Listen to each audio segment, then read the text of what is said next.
Tatsakallan gunarnavasya Vande Guru Sri Charanaravindan.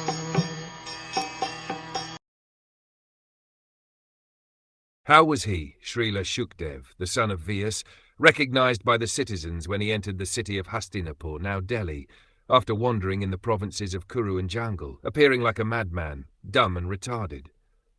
The present city of Delhi was formerly known as Hastinapur because it was first established by King Hasti. Goswami Shukdev, after leaving his paternal home, was roaming like a madman, and therefore it was very difficult for the citizens to recognize him in his exalted position.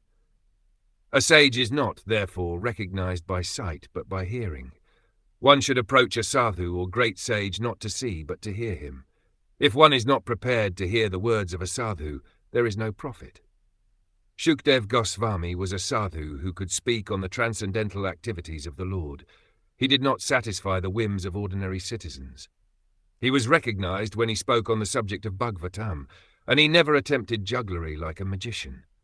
Outwardly he appeared to be a retarded, dumb madman, but in fact he was the most elevated transcendental personality.